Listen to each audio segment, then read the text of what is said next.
Our message is clear. You can make a deal with us, or you can taste our ballistic missiles, as Netanyahu tasted that missile in 12 days war. As we can all obviously see, we know that all eyes on Iran, and these are the people. They aren't AI, they aren't the archived pictures, videos, and these people are really enjoyed, and we shouldn't be worried because we have our people and they can do something that each country can do nothing, and America or any country can really do nothing. That was my message.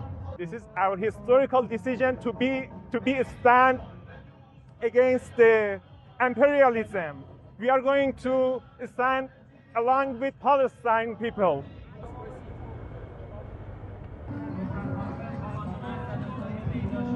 Iran is located in a volatile region which has been always in wars and conflicts in this region. We had Afghanistan and Iraq in this century. We have had many conflicts in the past.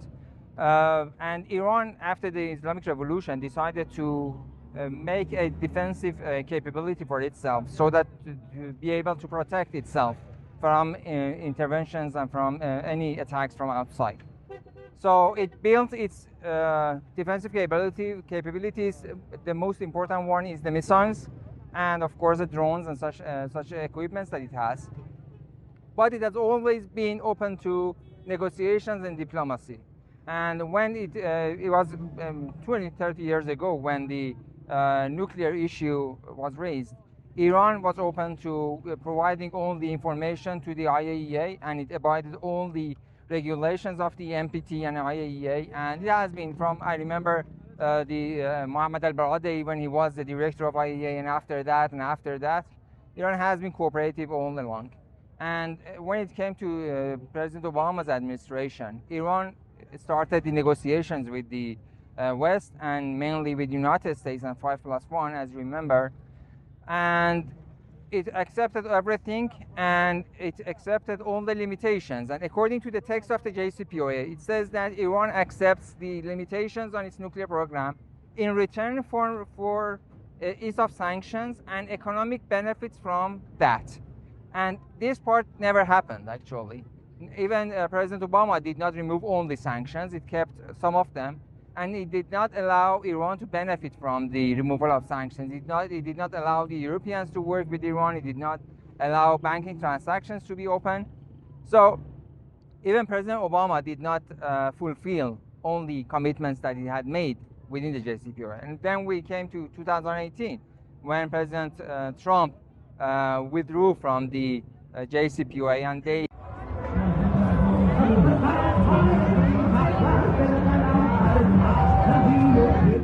withdrew from the JCPOA and stopped abiding by that, and they did not allow the Europeans to follow that index mechanism that they had at that time, because the Europeans claimed that they are working for a mechanism so that they be able to help Iran benefit from, economically benefit according to the gist of the JCPOA.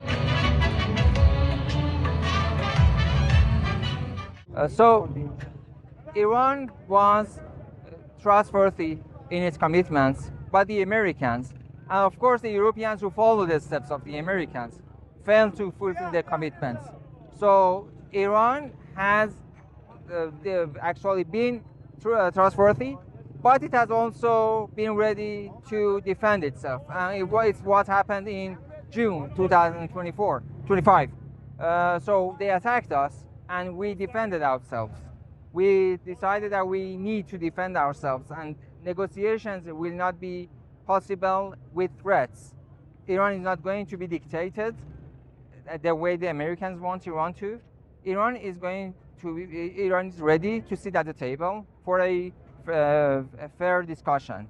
So if you want to make sure that Iran does not reach a nuclear bomb, which it does not want to, Iran is ready to give all the things that is necessary to make sure about that, all the insurances about that. Still, Iran is defensive.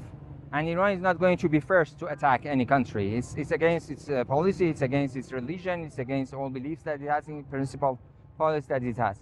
So Iran is not going to be an invader. Iran is not going to be the one who begins a war. But if there is an attack against Iran, Iran has always said that it defends itself, and this time Iran said that if there is any attack against Iran, it would be a regional war. Only targets in the region would be legitimate targets. The occupier in the Palestine would be a legitimate target. Only American assets, and of course all the countries who help the United States in the region, they would be legitimate target. And we have other players in the region who will help Iran, who would be supportive of Iran in attack against all those intruders, including the United States, the Israelis, and everyone else who is in the region.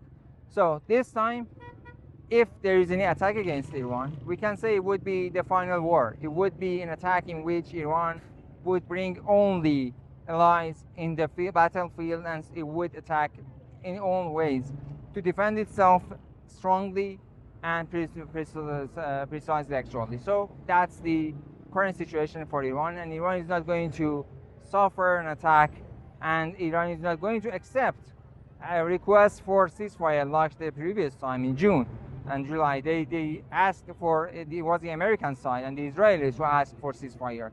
So this time Iran has said that it's not going to be like that time, and it would fight to the end.